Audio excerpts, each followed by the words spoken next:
يشرح هواه ويشتكي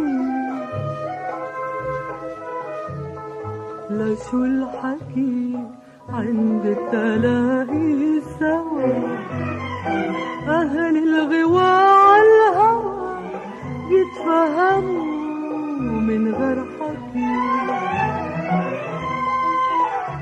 بيني وبينك يا حلو شو صار في حكاية ما في كلامي ساعة من قولها لفتات بيني وبينك يا حلو شو صار في حكاية ما في كلامي ساعة من قولها لفتات لشو الحكي عند التلاقي سوا أهل الغوا عالهوى بيتفهموا من غير حكي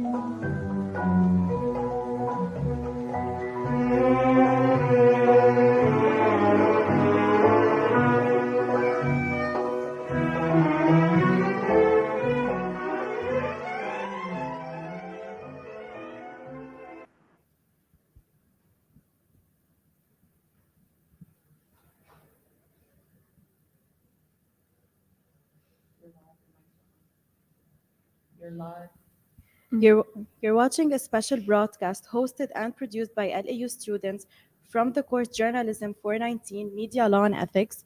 We are broadcasting live from the LAU Beirut campus on YouTube. Welcome to today's live broadcast. My name is Noor Awad, and I'm here with my colleague Noor Fawaz. We are communication students. Today, we are going to talk about an important topic, which is the representation of people with impairments in the media. The media plays a huge role in shaping how we view the world and those around us. It influences public attitude, helps form social norms, and has the power to either uplift, perpetuate, or harmful stereotypes. But when it comes to the representation of people with impairments, the media has often fallen short. I'm here with my colleague Noor Fawaz. It influences public attitude, helps form social norms, and has the power to either uplift, perpetuate, or harmful stereotypes. It influences public attitude, helps form social norms, and are often shown in one-dimensional ways, either seen as a victims, heroes, or as object of pity. These portrayals do not reflect the true diversity of their lives. One big issue is underrepresentation, as people with impairment are often left out of stories or only included when their condition is central to the plot. Even when they do appear, it's often it's often in stereotypical roles like the brave fighter, overcoming challenges which does not show the full complexity of their lives. In addition, exploitation where the media uses the struggle of people with impairment for emotional effects, like making making them seems inspirational or using them to make other characters look better.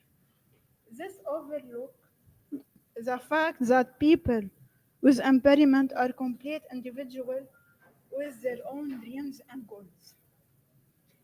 to improve, media creators need to use a person's first language, focusing on the person rather than their impairment. For example, saying a person with a visual impairment instead of a person that is blind, or using the word disabled, which puts the person before their condition. It's also important to include people with impairments in the creation of content, to make sure that their stories are told authentically and accurately. Casting actors with impairments in roles that matches their experiences is another key step. When a non-impairment actors play the role that should go to people with impairment, it misrepresents their lived reality and misses the chance for true representation. Audiences also have the power to push for a better representation by supporting media that shows people with impairments in realistic complex role. Viewers can also send a message to the industry that a better and more inclusive portrayals are needed. It's time for the media to stop using outdated stereotypes and start showing people with impairments as diverse, strong, and independent individuals that they truly are.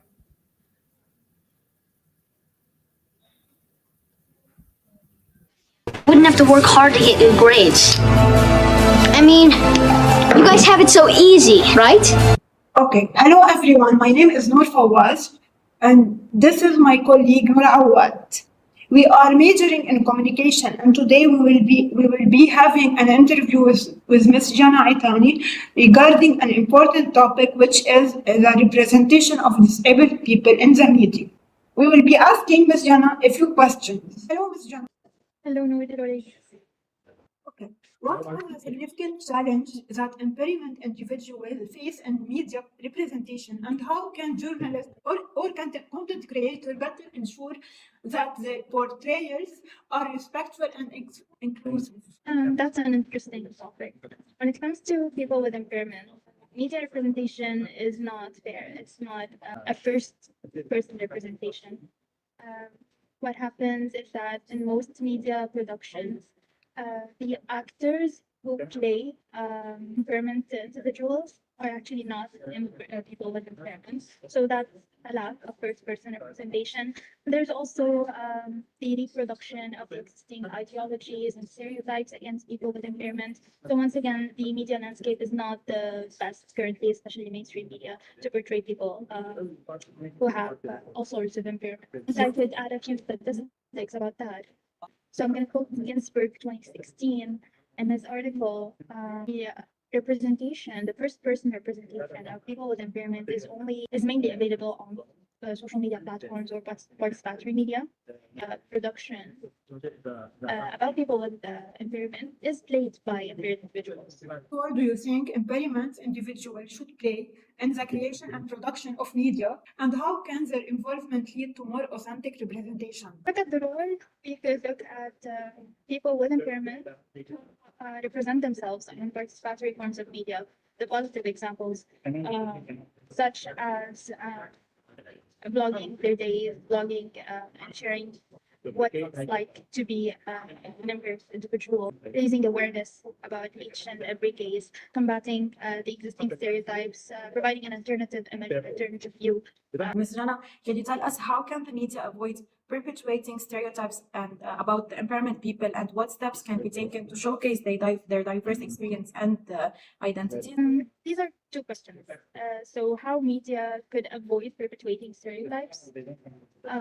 It's a matter of media production and the filtering and repetition of biases, the editorial decisions in every single media, and the decisions by every single journalist.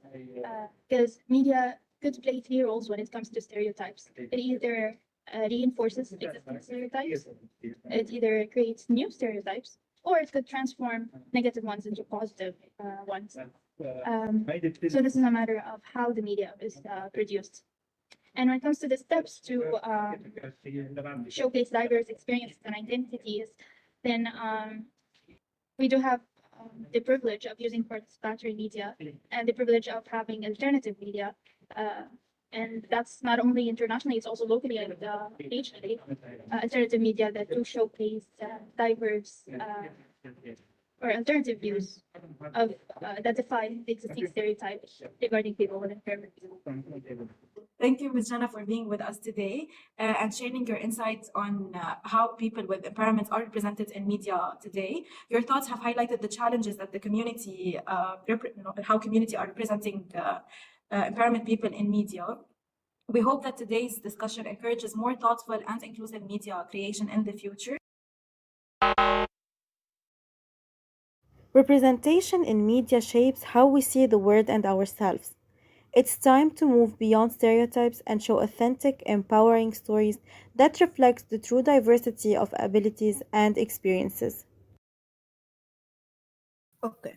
As we have heard today, accurate and respectful representation of people with impairment in the media is essential for fostering a more inclusive society. It's clear that the media has a significant role to play in challenging stereotypes and promoting understanding by focusing on person first language, involving people with impairment in the creation process, and casting actors who truly reflect the lived experiences of these individuals. We can create more authentic and empowering portrayal. Ultimately, the media must move beyond the outdated narrative of pity and inspiration, and instead embrace the full complexity of people with impairment.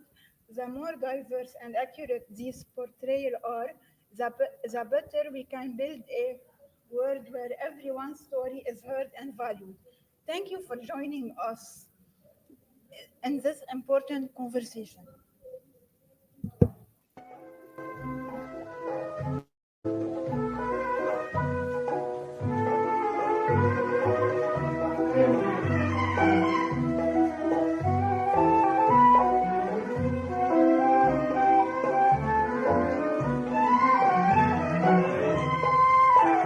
كنا نراسل بالوما ونقول شرحيته، ولما اجتمعنا لحالنا نسينا شو بدنا نقول. كنا نراسل بالوما ونقول شرحيته، ولما اجتمعنا لحالنا نسينا شو بدنا نقول.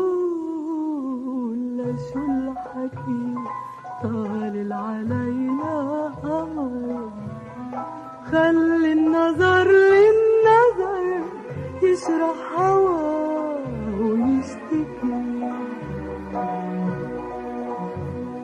لشو الحكي لشو الحكي.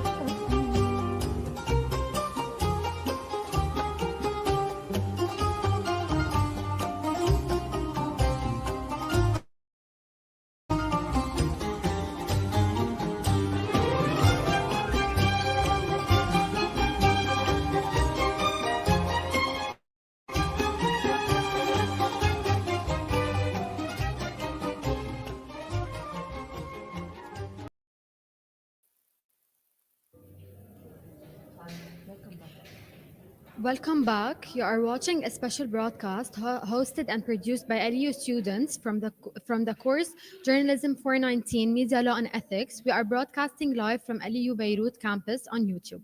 Hello everyone. Today my team Nadine, Celine and Cynthia, which are all communication majors at the Lebanese American University, will be presenting the issue of how women are portrayed in advertisements, focusing on objectification and sexualization. This is a massive problem applied in media ethics because what is broadcasted in the media serves to change public perception and promote prejudice against women. Social media utilizes advertisements of women with a focus on the sexual features of women, violating the equality between women and men.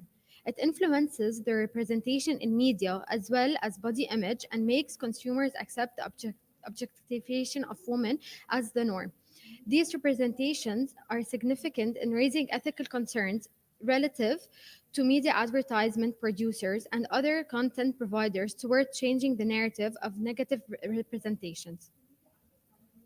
Multiple examples can be discussed for this media issue. We can simply look at the Lebanese alcoholic beverage brand Chopin Vodka, who tailored a campaign focusing on a woman's body by dressing her in a dress made from layers to place vodka shots and pass them around. They specifically chose a woman for such an ad and tried to link her body with their products for profit. Another example is that of a Brazilian lingerie brand, Marissa Lingerie, where they created a campaign under the name Strip Commerce. This concept was meant to encourage men to purchase items for their partners, and once they purchase an item from the website, the model would automatically strip naked. This senseless campaign won a Cannes Award for its captivating approach to online shopping. A final example is from the renowned American lingerie brand Victoria's Secret, where they tried but failed to represent women of different ethnicities and hired 4 Chinese models among 30 for a show themed on Chinese culture appreciation, meant to embrace inclusivity and diversity. This stereotypical representation of women in ads through sexualization, objectification, and lack of inclusivity is constantly circulated in the media with no opportunity for change.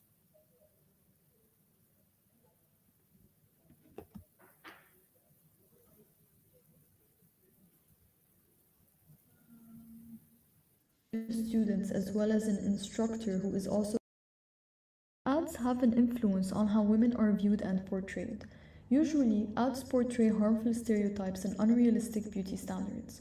Join us as we interview students as well as an instructor who is also a gender studies researcher on creating a more respectful, diverse, and realistic image of women in media. Do you think that ads represent all women in different backgrounds and nationalities fairly? I don't think ads represent like all women. Ads are not yet inclusive, and it is on its way to be inclusive and to include all women or all ethnicities, all nationalities, body types, whatever like the background from the person, يعني, of the person it is. So the answer is simply just no. Do you think that ads should promote body positivity instead of focusing on the ideal body? Most probably, yeah. I mean, rather than focusing on what someone looks like, we should focus on maybe the message they're trying to promote. Focusing specifically on the perfect figure would be too idealistic and it would be too perfect, and no one. The reason for an ad is for someone to relate to it, and no one would relate to this perfect thing because perfect doesn't exist. In your opinion, do ads today empower women to become leaders, or do they enforce stereotypes? Actually, today we actually enforce so much stereotypes. The body of the woman, the face of the woman, the beauty of the woman. And this is actually a really wrong idea to think about because we're normalizing women being shut down from the society, just being the she is. We're influencing our children. Ads basically edit females and their projects. In other words, they are building a specific stereotype for women to reach that is sometimes unattainable, and so therefore this causes like a sense of insecurity for women in society. It creates such an unrealistic stereotype in which women have to reach at some point. Hello, everyone. Today we're going to be talking about representations of women in the advertisement industry. I'm joined today by Chris Shwairi, who is an instructor of media and communication at LAU and gender and women's studies at AUB. She also works as a researcher exploring issues of gender and sexuality in the MENA region. What steps can advertisers take to move away from objectification and focus on empowering women and creating authentic portrayals of women? All right, so firstly, thank you for having me. Secondly, there's many things one can do. Firstly, people need to think of the audience.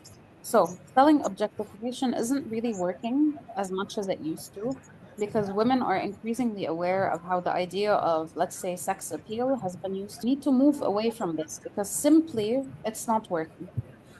Another thing that advertisers can do is get a researcher and somebody specifically who does like feminist communication studies in order to check the quality of their ads from a gender perspective. Yes, I completely agree. For the second question, I wanted to ask, what role do you believe brands and advertisers have in promoting inclusivity and diversity to avoid the exploitation of women's bodies? I don't think advertisers have an active role because advertising is very financially driven. It would be nice if the whole diversity and inclusion thing were real with advertising, but I think it's more of a money-making decision. So I worry actually that the promotion of inclusivity and diversity would happen only in a performative way for the purpose of driving up ad revenue. I think ad companies should know that we exist in a world that scrutinizes media outlets now, thank goodness, way more than before. Diversity and inclusion that both of which are authentic should be a must. With advertisement, I'm not sure, not to be controversial, but I'm not sure ethics is like something that plays a very big role. So since it doesn't play a big role, what is selling right now is, let's say, socially informed ideas, which include diversity and inclusion that seeks to avoid the exploitation of women's bodies. Yes, 100%. And for my final question today, I wanted to ask, how can advertisers ensure consent and respectful representation when creating visuals that involves themes of attraction? Firstly, they should do the focus group thing. Any ad they're considering, they need to test it out on a bunch of women from different backgrounds in order for them to know how they feel about it. They also should have researchers on board, and specifically people who've studied media in a way where they're exposed to cultural studies or like feminist communication studies in order to, let's say, highlight the yeses and the nos of what to do. يعني the ad, it should not assume a heterosexual audience. Secondly, by being anti-heteronormative, the ad campaign, like in and of itself, would move away from tropes that already exist. So the cornerstone of using an ad with some sort of attraction dynamic should not be like we're advertising this to a very typical straight couple consisting of a very feminine woman and a very masculine man, and we base the attraction model on this. Thank you so much, Celine, for allowing me to be a guest on your wonderful podcast.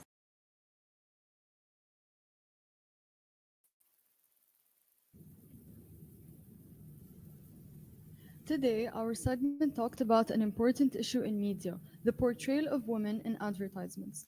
This issue affects social points of views, welcomes unwanted stereotypes, and normalizes objectifying women. Our code of ethics was made to encourage inclusivity, diversity, and empowerment. Our code emphasizes principles such as not normalizing stereotypes, but normalizing body positivity. By focusing on diversity, we wanted to encourage this as well as more empowering portrayals of women in ads. During our segment, we applied our code in multiple ways. First, inclusivity and diversity. In our Vox Pop interviews, we guaranteed diversity by interviewing people from different backgrounds, such as gender and religion. The questions investigated their perspectives on women's representations in ads. Second, authenticity. The instructor we interviewed, Ms. Chris Schweire, is a gender studies researcher. She shared her opinion on how ads can avoid objectifying women and the problems behind it. This aligns with our view on how to portray women. Also, we did not edit any features in our segment to stay true to normalizing imperfections. Third, empowerment. Throughout the segment, we focused on the importance of respectful representation and diversity. Moreover, we discussed methods advertisers can use to avoid harmful practices. Last but not least, challenging harmful stereotypes. The questions were carefully created to discuss present industry practices and suggest ethical alternatives. For example, we discussed how normalizing diverse body types and rejecting stereotypes can lead to a more inclusive ad. Moreover, we censored the word housewife due to us not believing it should be a word used, even though our interviewee was using it to explain why it shouldn't be used. Using our code of ethics, we produced a segment that emphasizes crucial issues and encourages change.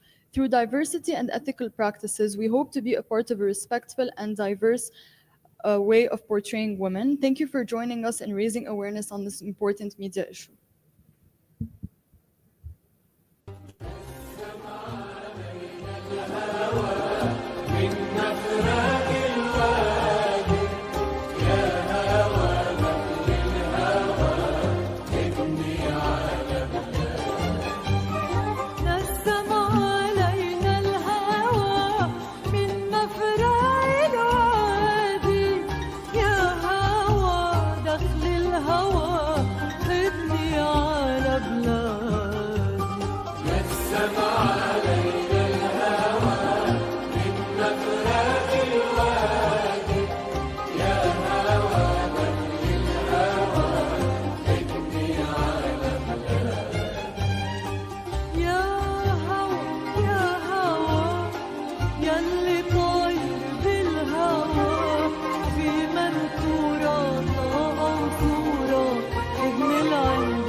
Hello, everyone, and welcome to our segment. My name is Elena, and this is my colleague Adam. Today, we will explore the topic of media ethics and reporting on people who are displaced as a result of human made violence. This segment is part of a class broadcast created by media law and ethics students. Our segment aims to look at ethical reporting practices. Our goal is to provide an example of ethical media coverage of displaced people, especially now during the wars in Syria, Lebanon, and Gaza. We showcase how ethical codes can be effectively applied to ensure fair and compassionate reporting on displaced individuals. So, what is media ethics and why is it so important when covering anything? Well, according to journalist and media ethics scholar Stephen Ward, media ethics refers to the norms that media outlets, journalists, and other media practitioners should follow to ensure the responsible use of media. Now, covering displaced people requires media ethics that emphasize the sensitivity and vulnerability of the displaced. Representing them should be done in an accurate and humanizing manner while maintaining their privacy. This is something Ward also addresses, referring to it as special situations. He poses the following questions: how should journalists report on hostage situations, major breaking news, suicide attempts, and other events where coverage might worsen the issue? When is it justifiable for journalists to violate privacy? Displacement is similarly a special situation.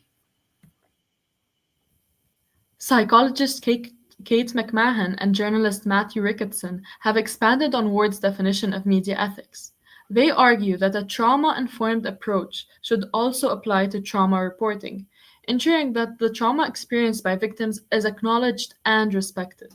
This approach to trauma ethics considers values such as dignity, respect, and minimizing harm towards the victims or survivors of a certain trauma, and of course, getting informed consent from the interviewees first. To help inform reporting on displaced people, we wrote a code that journalists and media professionals can use in their coverage. It offers best practices for things like safety, well being, interviewing, and on which certain portrayals to avoid. We use this code in the segment that you will see shortly, including in our interview with a displaced person. You can get a copy of this code if you contact me or Elena. For today's broadcast, we produced a mini podcast in which we discussed Lebanese media's coverage of those who were displaced to, inside, and from Lebanon. We hope you enjoy it and find it informative.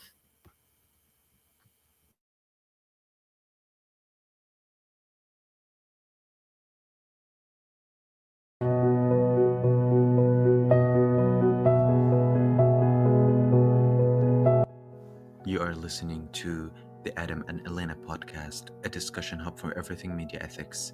Today, we are going to discuss the Lebanese media's reporting on those displaced to, inside, and from Lebanon. As prospects of a ceasefire, or lack thereof, have brought some of their life back into Lebanon, displaced people still face substantial challenges. There are not enough flights for those who have left the country, and for the internally displaced, some of them do not have homes to return to, and others whose hometowns continue to face violence don't even know if they have a home left standing. Displaced people are particularly vulnerable, and not just because of the aggression that forced them out of their homes. Their personal safety is something they continue to worry about in fear of further violence from the aggressor. They might also be subjected to discrimination and violence from their host communities.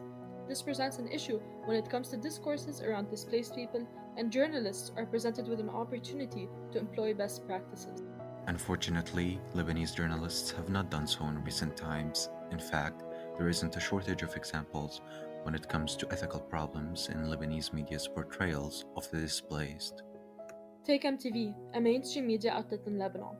During the 2023-2024 Israeli war in Lebanon, which displaced over 1.5 million people, MTV published an article accusing Hezbollah of storing weapons and surveillance equipment in shelters. Now here's the issue. These shelters were housing thousands of displaced people at the time, and this report put their lives at serious risk. MTV in that article repeats the narrative being pushed by Israel, the same aggressor that has caused them displacement, almost as if they are justifying the targeting of displaced people. And this wasn't the first time MTV covered displaced people unethically. Previously, they ran an advertisement about Syrian refugees, describing them as damage that needed to be undone. This ad had the potential to incite even further hate and violence towards Syrian refugees in Lebanon. These two examples, which are of both covering displacement to Lebanon and of Lebanese people themselves, show us not only how the media's portrayals of displaced people can be polarizing, but also cause real-world consequences for the vulnerable.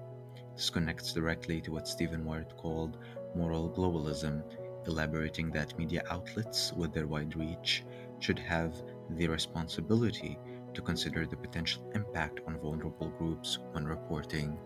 Joining us from Egypt right now is Jane, a pseudonym of a Yemeni woman who was displaced to Lebanon a few years ago as a result of the ongoing Yemeni civil war. More recently, Jane was displaced again, this time to Egypt, escaping the recent Israeli violence. She joins us by audio only today as she feels that being filmed could put her at risk. For the sake of Jane's safety and privacy, we decided to produce this segment as an audio only podcast. Jane, thank you for joining us. How are you adapting to your new life in Egypt? Thank you for having me. Well, it's been hard because it's a new environment for me, and as I didn't come here for a vacation, there is a culture shock, and I'm not able to adapt with the country, the currency, and everything here is new to me. Of course, as Jane would know, being displaced is not just moving. Jane, how would you describe having to go through the whole process of displacement? I would describe it as really exhausting because I was in a stable environment and I was forced to move to a new environment that I did not sign up for. I want to ask you this, Jane. What is your information source of choice when it comes to receiving news or general coverage on these wars that have resulted in your displacement, and why is that your source of choice? I like to get the resources from social media accounts like Eyes on Lebanon, where I feel like people are filming and sharing for people. All right, now, do you believe Lebanese media, not just social media, but mainstream Lebanese media as well, have done an adequate job covering displaced people fairly and ethically? No, I don't think the Lebanese mainstream media has done a good job. In particular, as I said, I follow social media. So ever since the war started, there has been an increase in hate and people saying things like "عدوك السوري," and I think the examples you showed me are a part of that. يعني, they really worry me. Interesting. How would you prefer journalists approach their coverage of displaced people? I mean, you would want someone to approach you to help you. They need to have empathy. They should be nice about it instead of reiterating hate. And I would want journalists to portray things fairly. They should show the truth, like what are they trying to achieve with their news? It should be to uplift displaced people and highlight what they're going through. Thank you again, Jane, for sharing your perspective with us. This was Adam and Elena, and we hope that this podcast has informed you about the ethical practices of reporting on displaced people.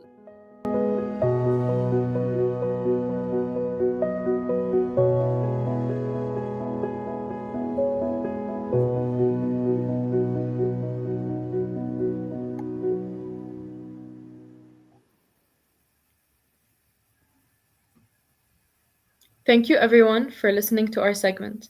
Of course, we tried to delve into Lebanese media coverage of displaced people. Covering individuals who were displaced as a result of the most recent violence is an example of a special situation, as we have established. In the podcast, we looked at some problematic portrayals in the Lebanese media's reporting on those displaced to and from Lebanon. Our code of ethics that we have produced, and the segment itself, offer an ethical alternative for these portrayals. In producing the segment, we avoided depicting any graphic scenery related to traumatic experiences of displacement. We redacted any personal information that might endanger Jane and used a pseudonym to protect her identity. We also obtained informed consent before the interview was even conducted. We respected her request not to be filmed, and we discussed the main point she wished to highlight before we started producing the segment in the first place. The purpose of the so called pre interview is to be sure that the final production was a platform for her to share what she thinks is significant in her experience, instead of the interview being an interrogation. Before we started producing the segment, we wanted to focus on displacement as a result of the Israeli war in Lebanon. But Jane actually had a different perspective, telling us that her being displaced to Lebanon initially was an equally significant experience. So we expanded our plan for the segment to include the coverage of those displaced to, inside, and from Lebanon. In the podcast, we looked at some problematic portrayals in the Lebanese media. We hope this was an informative example of ethical reporting of displaced people, And as we mentioned in the podcast, you can contact us for a copy of this code for you to use in your own coverage anytime.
Good morning, everyone.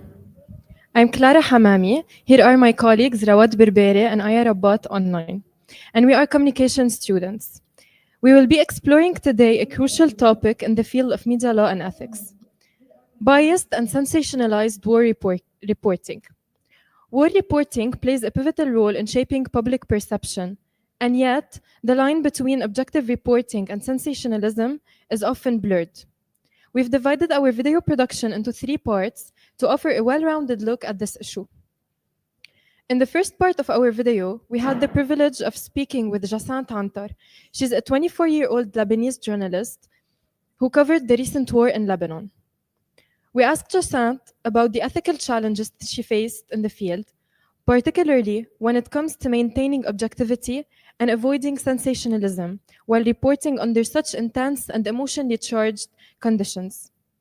She provided invaluable insight into the importance of balancing factual reporting with compassion and how journalists can work to achieve ethical coverage that prioritizes truth and human dignity rather than shock value or bias. We tackled the subject by concentrating on 3 main aspects. First, we examined how overly dramatic terms could encourage fear and despair rather than highlighting the resilience of those impacted by a circumstance. Second, we examined how violent and destructive pictures are frequently utilized that shocked viewers, but they can also dehumanize victims and oversimplify the complexity of war. Finally, we looked at how some reporting methods and languages objectify people, perpetuate negative stereotypes, and normalize violence. We combined these components, demonstrating how the media can negatively influence public opinion. To be able to better understand the ethical coverage of war in general, we had to look at older codes of ethics to grasp the idea and understand how both international and local organizations tackle the issue. These codes serve as foundational tools for journalists, offering clear principles on accuracy, impartiality, and responsibility. I also went through a brief situation analysis focusing on Lebanon and Palestine, where journalists faced unique challenges, including targeted violence and censorship. It highlights the huge gap between what these frameworks say and the reality on the ground, emphasizing the urgent need for stronger enforcement and advocacy. By reflecting on these ethical frameworks, we can assess how far the media industry has progressed and identify areas where current practices fall short.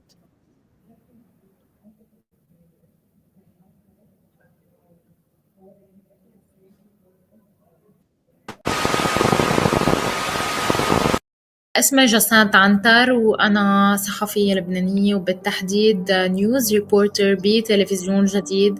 عمري 24 سنة. صح هيدا أول مرة أنا بغطي الحرب، أي حرب يعني بلبنان أو حتى برا لبنان. ما كان شيء سهل أبدا، مع إنه كصحفية يعني يمكن أكيد أنا كتير بحب الأدفنتشرز وبحب إنه أعيش هالإكسبيرينس طبيعي، خصوصا إنه كتير بتتعلمي. بس فعلا الشيء المحزن انه هيدي الحرب كانت على بلدك وكانت فعلا كتير عنيفه. وكنت عم تشوف، يعني انا كنت عم شوف اشخاص من بلدي، ولاد بلدي، يمكن اطفال ابرياء، انا ما قادره اعمل شيء، وحتى يمكن بكتير ايام انا ما قادره حتى اعبر عن مشاعري، لانه انا صحفيه ويعني بتعرفي الصحافه لازم يكون قد ما بيقدر اوبجكتيف، عم ينقل بس الصوره.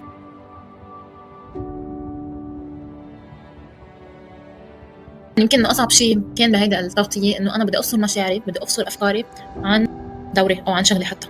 يعني انا كنت بدي بس جرب انقل الرساله، وكل هالمشاعر وكل هالبكي وكل هالزعل بدي اضبطهم بقلبي.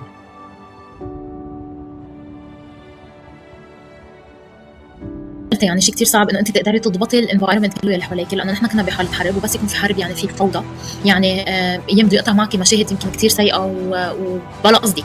كصحفيه انا وحتى معنا المصورين كنا نجرب قد ما نقدر كل شيء مشاهد دم، كل شيء مشاهد اطفال، كل شيء مشاهد اشلاء منفرجيها. ولكن فعلا وللاسف رح اخبرك عن شيء صار معي وقت صارت مجزرة ايتو. انا كنت بالصدفه بالمنطقه بصغرتها، وكنت اول حدا بيوصل على اللوكيشن. وصلت على اللوكيشن وطلبوا مني افتح زوم، فتحت زوم وبلشت اصور. وبعدين اكتشفت انه انا مصوره اشخاص هن طلعوا ميتين ومعلقين على شجره، وانا مفكرتهم للوهله الاولى انه هن اللي بهربوا العصافير، يعني هذا المكان. ف يعني لهالدرجه نحن كنا بحاله من عدم الاستيعاب، بحاله من الجنون كلنا، كان شيء خارج عن ارادتنا. وفعلا كانت المناظر محزنه، يعني عن جد ما بقدر اعبر قد ما كانت محزنه. بنجرب قد ما بنقدر نحترم المشاهد، يعني هو الشخص اللي عم بيشوف على التي في، وبذات الوقت نحترم حرمه هول الاشخاص، يمكن هول عندهم بي، عندهم ام، عم بيشوفون. لهيك نحن كثير بنتحفظ انه ننشر مثلا اسم اي شهيد او اي شخص مصاب قبل ما نتاكد فعلا.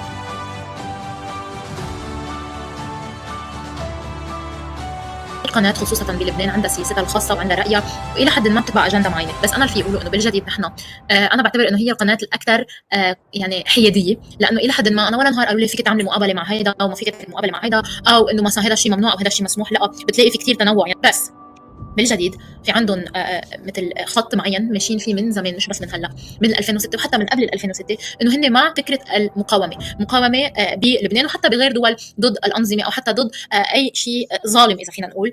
فهن مع المقاومه بس منهم مع سياسه حزب الله بالداخل. فخلال تخطيطي نحن اكيد انا كنت ملتزمه بسياسه المحطه يلي هي انه نحن مع المقاومه. مش يعني مع المقاومه يعني انا بعمل انه انتصارات وهميه او انجازات وهميه كجسانت بالتحديد. كنت انقل الصوره، كنت انقل شو عم بيصير مثل ما هو، ولا حبه مسك زياده ولا شيء ناقص. يعني وقت كان يصير فعلا اشتباكات بالجنوب ويربحوا المجاهدين بمعنى انه او المقاومين او حتى عناصر حزب الله، انا كنت اقول انه تقدم عناصر حزب الله مثلا، او انه ربحوا هيدا المعركه. ووقت اسرائيل كانت تفوت اكثر واكثر كنت اقول هيدا الشيء. كنت جرب كون قد ما بقدر اوبجكتيف، وطبعا ما ضخم الامور، اكيد ممنوع هذا الشيء، ولا حتى انه بسطها. وبالنهايه المجتمع مثل ما قلت هو يا اما بأيد يا اما بيرفض، او يا اما هو مع هذا الشيء او ضده. فهذا انا شغلي وهيدي هي واجباتي. بس اكيد طبعا بدي اولاد وطني على كل شيء، رغم يعني اذا انا مع هذا الشيء او ضده. انا رح احكي شوي عن القنوات المحليه، او حتى رح احكي عن القناه اللي انا بشتغل فيها. طبعا ما كان في كتير دورات او حتى تدريبات بتنعمل. اول شيء لانه ما عندهم بادجت عاليه، ما بيكون في كتير دورات، ما بيكون في تدريبات والى اخره. واعتقد كمان القنوات الاخرى المحليه هيك. اما بتحكي عن قنوات غير مثلا مثل الجزيره وسكاي نيوز والى اخره، لا اكيد بيعملوا لهم كثير تدريبات وبيجربوا يعودون، ودائما في عندهم مثل اجتماعات وبحوث واخبار عم توصل لهم، لا حتى يكونوا مجهزين ومدربين لا تغطيه اي صراع، اي حرب، اي مشكله. خصوصا انه بالقنوات غير المحليه يعني العالميه او حتى العربيه بغطوا كثير حروب. مثلا الجزيره بيطلع بغطى هلا بسوريا، بيطلع على اوكرانيا، بيطلع على اليمن اتسترا. نحن القنوات المحليه مش هالقد بيكون في صراعات، يعني فقط اذا ببلدنا او بشي بلد شقيق او الى اخره. ولكن برجع بقول لك حتى الاشخاص اللي عاملين الاف الدورات يلي كثير مدربين، حتى اشخاص من القنوات العربيه يلي غطوا كثير حروب، بيقولوا مش مثل ما تعيشيها. يعني الاكسبيرينس يلي بتاخديها اكثر شيء هي بس تعيشي هيدا الحرب.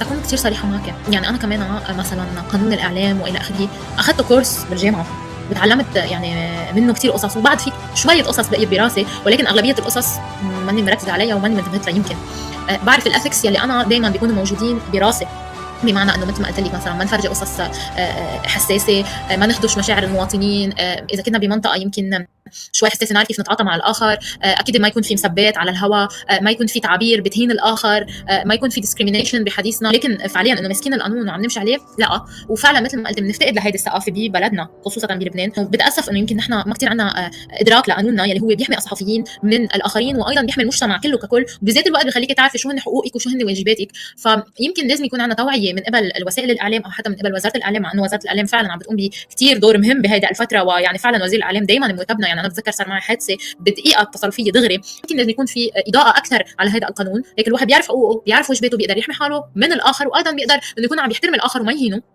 فايه بحس انه يمكن لازم يتطوق اكثر على هذا القانون. Public opinion can be influenced, inspired, and informed by war coverage.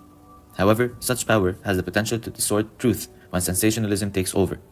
Mass murder and catastrophic wars are attention-grabbing headlines, but they present a distorted, simplistic picture of complicated situations. Graphic images and dehumanizing language strip individuals of their humanity. Victims become numbers, and opposing forces are labeled as savages or barbarians, fueling fear and hatred and stereotypes.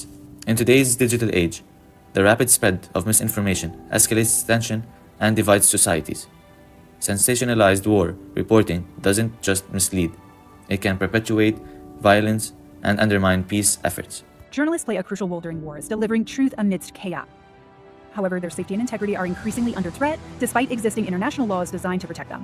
Journalists are safeguarded under international humanitarian law, IL, specifically Article 79 of the Additional Protocol I to the Geneva Conventions, which grants them the same protection as civilians, ensuring immunity from direct attacks unless they actively participate in hostilities. Such attacks are considered war crimes under the Rome Statute of the International Criminal Court. Yet, these protections are often ignored in conflict zones. In Lebanon and Palestine, the Israeli military has repeatedly violated these laws. Lebanese and Palestinian journalists keep facing targeted attacks and censorship. Numerous journalists have been killed or injured covering the occupation and conflicts, such as the killing of journalist Shireen Abu Akleh in 2022, which drew global condemnation but unfortunately saw no accountability. Despite robust legal frameworks, enforcement is weak due to political agendas, lack of international oversight, and limited sanctions against violations.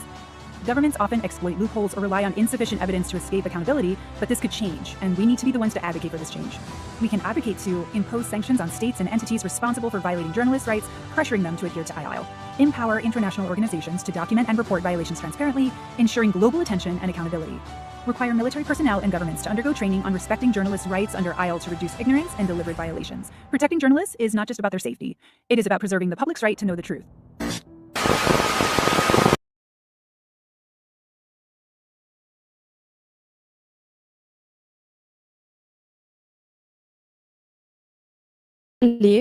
Let's be reminded that media laws are designed to ensure the public perceives truthful information, while ethical principles guide journalists to maintain credibility.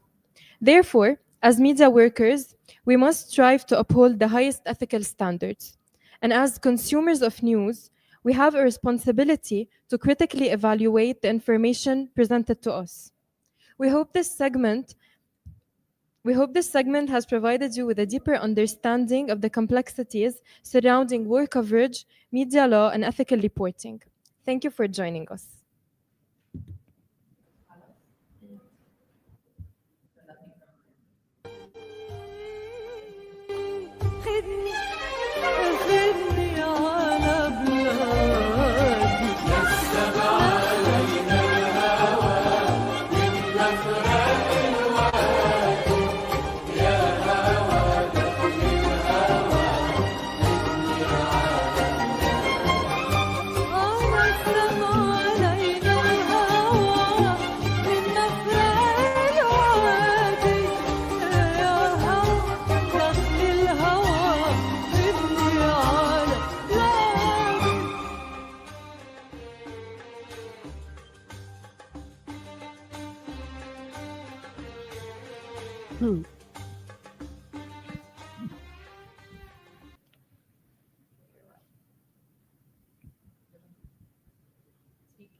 Welcome back to a special broadcast hosted and produced by LEU students from the course Journalism 419, Media Law and Ethics.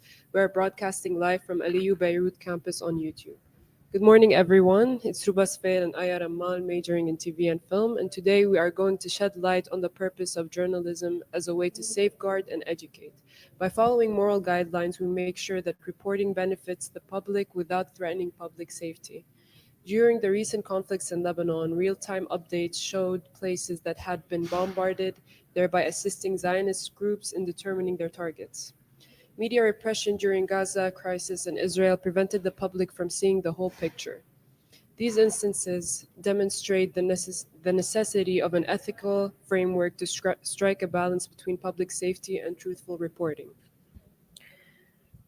The image of that child, Alan Kurdi's lifeless body limply laying on the shore, has sparked debates on the publishing of distressing photographs.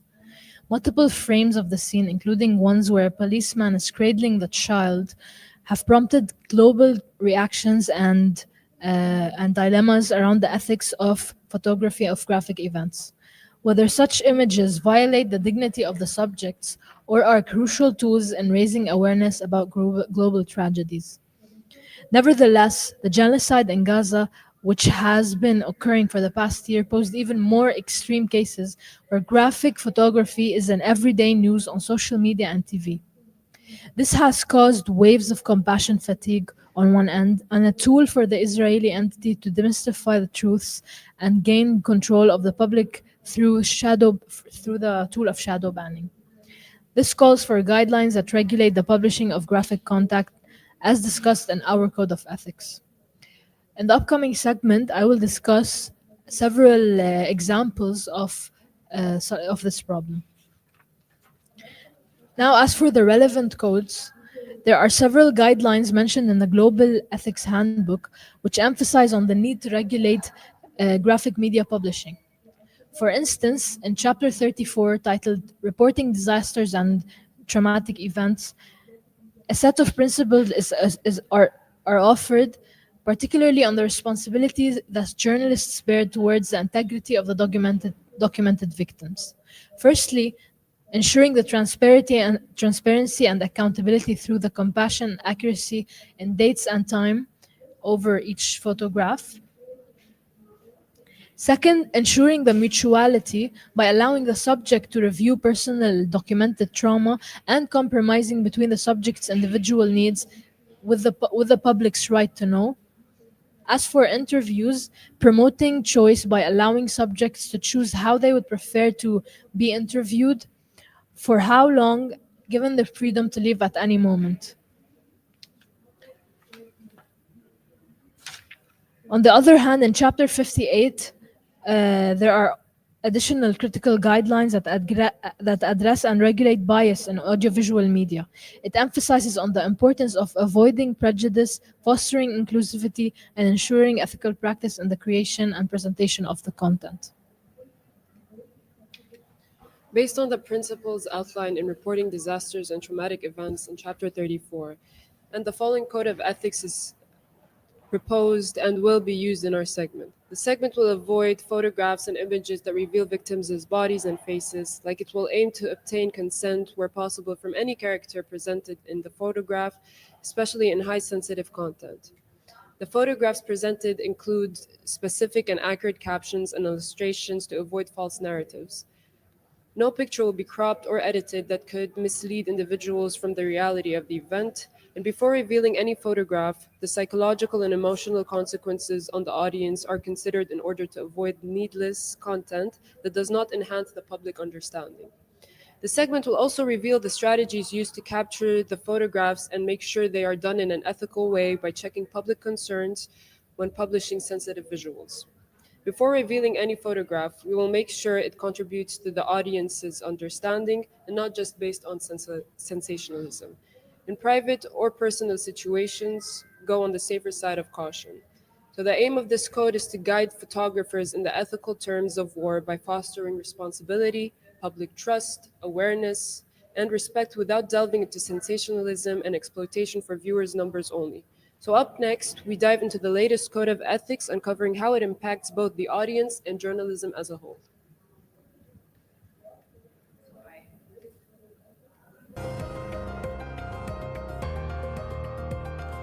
In this segment, we will delve into the code examples, application, and interview. My colleague Aya will show us examples of the code and specific details which will make it clear for all of us. Hello, this is Aya and I will be providing some examples. In these two images, we have a scene that is occurring at two different instances. So in the first instance, the soldier does not appear to be a threat to the man because of the way he is posed and how his rifle is not pointing towards him directly. However, in the second image, we see that the soldier has turned slightly towards the man more and his rifle is pointing towards him more, which can be framed as the soldier being a threat to the man. In this slide, we have an image of a Gazan doctor carrying a dead baby in his hand. The baby is obviously not at an age of consent to have his picture published, and he is also deceased, and we do not know who his family is. On the other hand, the identity of the doctor is exposed, and as we have seen in the recent happenings of the Palestinian genocide, that the doctors are also targets to the Israeli war machine. Therefore, in the after picture, we have decided to censor both the baby's identity and the doctor's identity. In this slide, we see a family of a father and his two children caught in a very traumatic moment. The children are sobbing and they are absorbed in the moment, which means that they probably did not have consent to get captured at such a time and get published. This is why in the after picture we have decided to censor their faces while keeping their reactions sort of prominent in order to first of all respect their identities but at the same time have the public informed. Similarly, here we have a man carrying his dead child. This man is, however, a press worker, which means that he is also a target to the Israeli war machine. So we have chosen to also censor his face in order to protect his identity for his own safety. As we see, this is a photograph released by the UN Agency for Palestinian Refugees depicting the residents of the besieged Palestinian refugee camp of Yarmouk in Damascus, Syria, waiting for the United Nations to provide them with food. This is a very expressive image that is a great example of an ethical yet awareness-raising photograph depicting the situation of Palestinian refugees in Syria.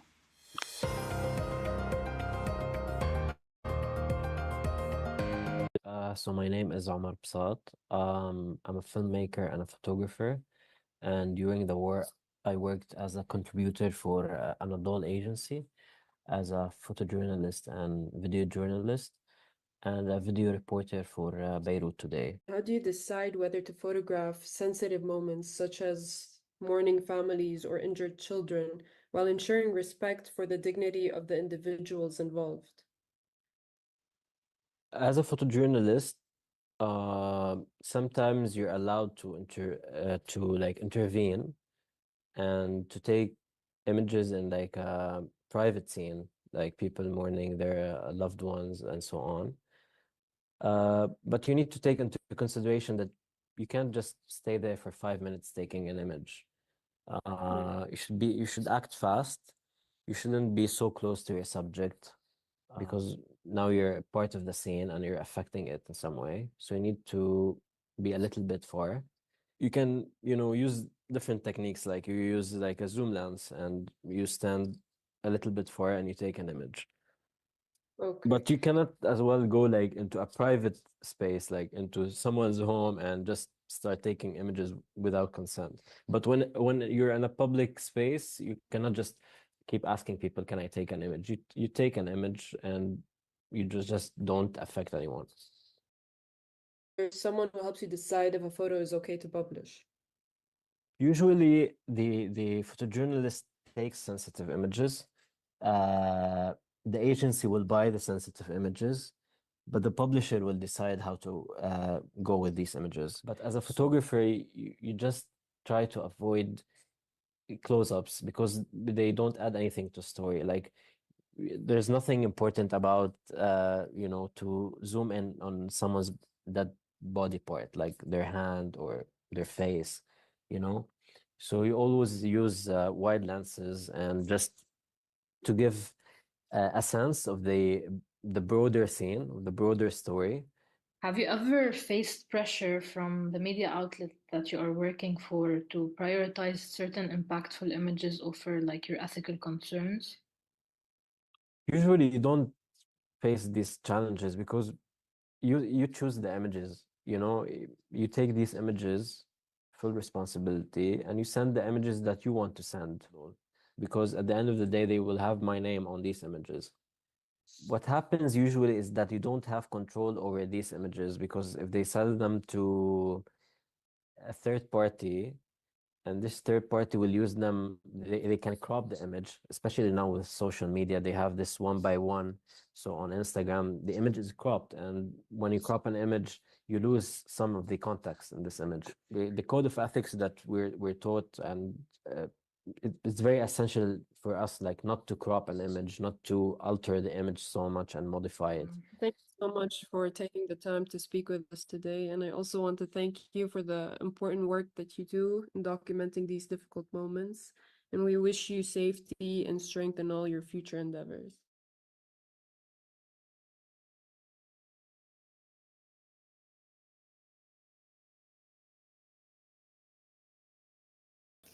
As we have seen in the segment that the code was applied in various ways. Did you notice how the images and footages presented are pre-recorded and inspected to make sure that they do not reveal any locations or clear context that may be affected for the other parties? Appropriate background analysis rather than live updates, and focus on the effects of the conflict rather than the detailed military information was presented.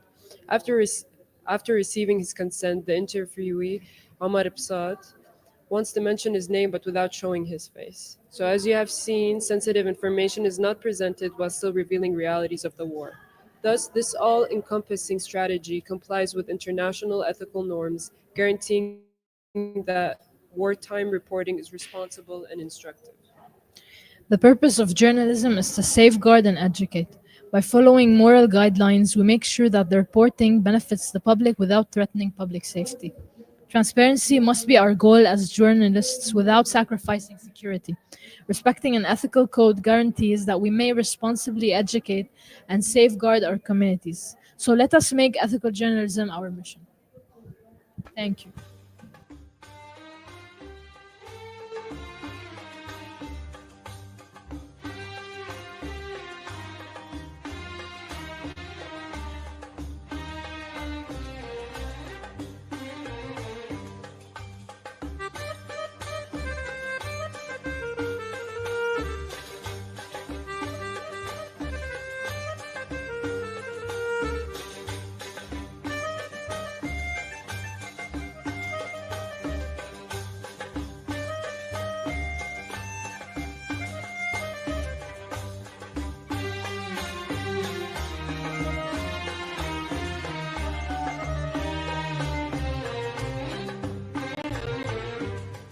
راجعين يا هوا راجعين يا زهرة المساكين راجعين يا هوا على دار الهوى على نار الهوى راجعين راجعين يا هوا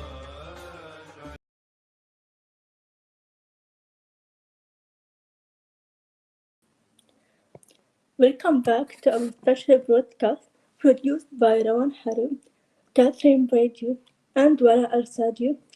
We are communication students as part of the Media Law and Ethics course at LAU. Today, we are going to talk about the sensitivity of reporting during war while propagating Zionist narratives. We will explore why ethical journalism is crucial for fair reporting and accountability. Stay tuned for more. We conducted in-depth media monitoring and research to analyze how Lebanese media outlets covered the war in Lebanon and how ethical it was. While focusing on applying our code of ethics, we interviewed professionals, including Dr. Daniel Yagic, a communication professor at LEU, and Mrs. Remy Derbes, a Lebanese journalist and news reporter that covered the war in Lebanon as our primary resource. Subsequently, we compiled clips and images from various media channels to produce an informative segment showcasing the media coverage of the war and the ethical responsibilities that comes with it. Lebanon was undergoing a genocidal war the past months. that was not only limited to bombardment, but also an unethical media coverage that can be considered a media war. The media in Lebanon plays a key role in shaping public perception, but this responsibility often comes with ethical challenges.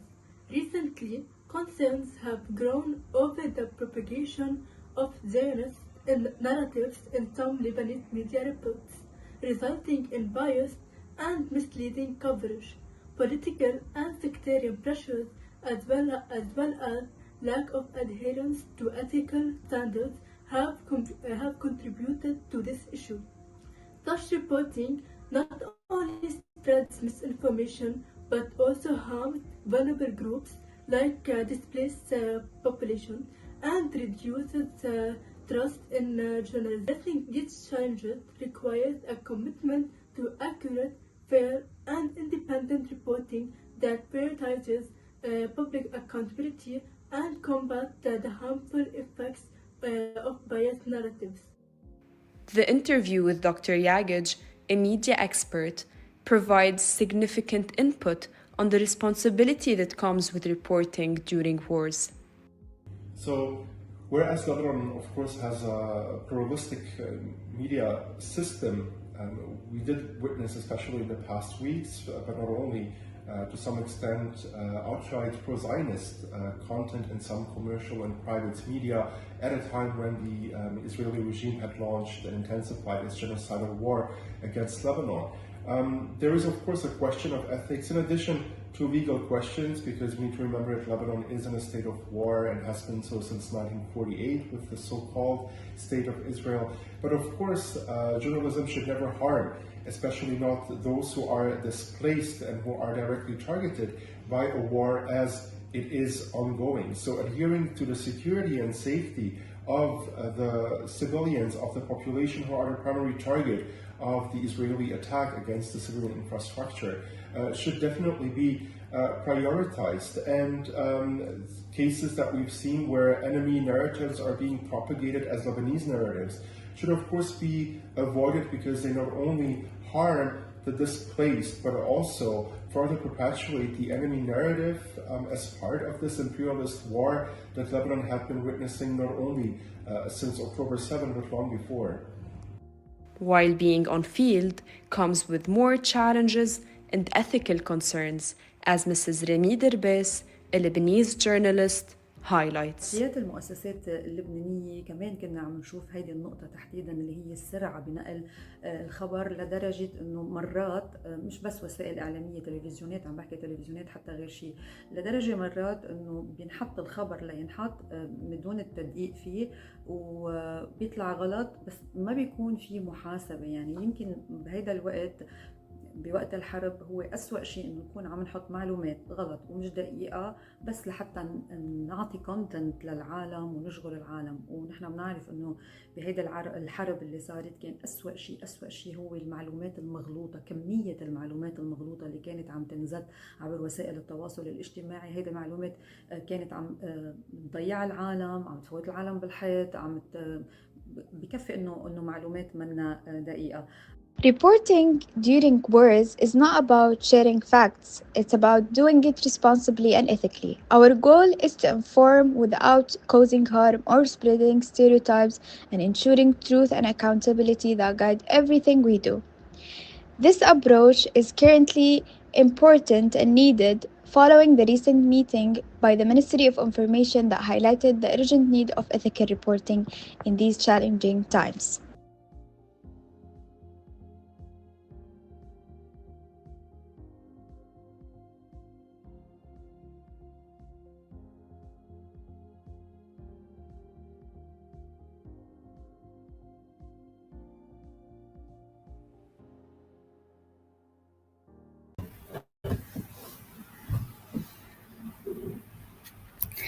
Our production commitment to ethical journalism were guided by the principles outlined in our Code of Ethics. Throughout the creation of this segment, we carefully adhered to values such as transparency, accuracy, and the fundamental responsibility of do no harm. To ensure balanced and accurate representation, we engaged two media specialists, Dr. Danielle and Ms. Remy, and their insights provided a comprehensive view of the topic, free from bias or stereotyping. This aligns with our goal of fostering public trust through fair and credible reporting. Pre-production played a vital role in upholding these principles as we did extensive research to frame these sensitive issues thoughtfully. Our interview questions were crafted to respect transparency and avoid amplifying harmful narrative by just not attacking the media outlets and using facts instead. During production, we focused on respectful engagement, ensuring the dialogue remained balanced and free from political charge framings. Our visuals were chosen with care, avoiding any intrusions into the dignity of displaced people or extremely sensitive visuals from the war. In post-production, we reinforce accuracy and accountability by cross-checking all the facts and maintaining transparency about our process. In addition, we removed the sound of some of the war videos or reduced it to ensure that doesn't cause any sound sensitivities. This video was edited to ensure that the content remained faithful to the truth with no manipulation or misrepresentation of the interviews or visuals. We put an alert at the beginning of the video to those who may have sensitivities of watching bombing videos from the war. By applying these ethical standards, we crafted a video segment that upholds journalistic integrity, fostering informed public discourse while honoring compassion, truth, and responsibility.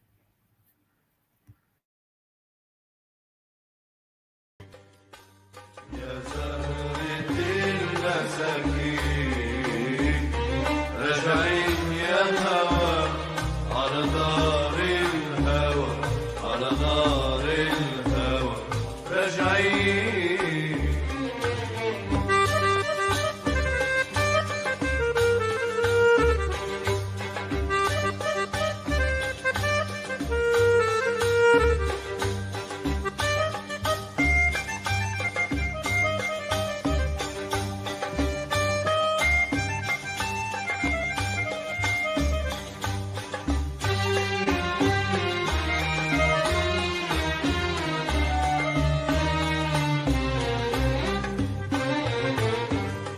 منودع زمان من روح لزمان ينسانا على أرض النسيان منودع زمان من روح لزمان ينسانا على أرض النسيان منقول رايحين منكون راجعين على دار الحب ومش عارفين منقول رايحين منكون راجعين.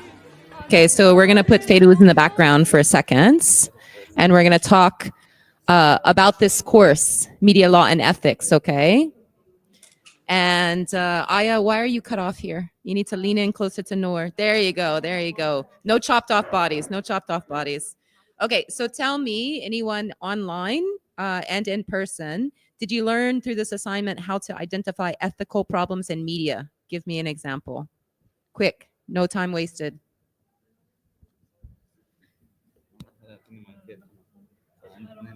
Okay, I learned in this course how to research about law and ethics and to apply it and to produce it. Anyone else want to add to it? I learned how to identify different forms of media, such as op-eds, ethical codes of ethics, and case studies, and how the process of making them goes. The most interesting one for me was the op-ed. It's just like a short opinion, so I didn't expect it to be like that. So yeah, thank you. Okay, so let's ask another question, and maybe we'll turn to the online folks. Did you learn how to produce solutions for ethical problems in media online?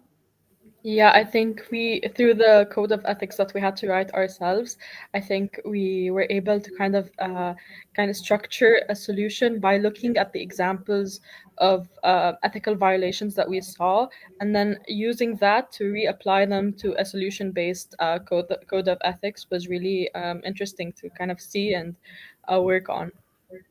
Anyone else online want to answer that? I can answer that. I learned a lot from this course, especially when we watched the workshop international conference to know how to identify when there is the violation of ethical principles and how to tackle them. And it was very useful for us to know how to be ethical in this course. Okay, that's great. That's my third question then. Did you learn how to apply solutions to yourself create ethical media? Anyone in person? In the back row. Let's go to the shorties in the back.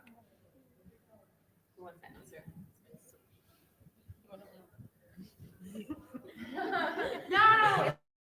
Back row, answer, somebody. I learned how to apply the code of ethics when producing any media content on my own social media platforms, and to refrain from stereotypes or other. Anyone else want to add to that? How about from the front row? Anyone want to add to that? Did you learn how to make solutions and apply them? One more question. That's very nice. Thank you. One more question in terms of live broadcasting. Do you think that this is something that we should do more often at LAU? Yes, I really enjoyed being in front of the camera. And that's a TV film major talking, Yes. right? So that's a voice of authority. What about our online friends? Do you think live broadcasting as part of coursework should happen more at LAU? Yes, it will be so beneficial. It will help us to be more familiar how to ethically produce media content, and also how to be more familiar with editing and so on. Yeah. Okay. Any final words? Anyone online or in person? Special thanks to you, Doctor. Doctor. Thank you so much, Ada. Doctor. Woo! Thank you, Doctor. Thank you. ليس يدري ما به سغل قلبي يا حبيبي حلما من سنة الصبح وبدر الغلس لمني من وحشة العمر كما لمت النسمة عطر النرجسي يا حبيبي كلما هب الهوى وشدى البلبل نجوى حبه لفني الوجد وأطنعني الهوى كفراش ليس يدري ما به صغر قلبي يا حبيبي حلما من سنة الصبح وبدر الغلس لمني من وحشة العمر كما لمت النسمة عطر النجس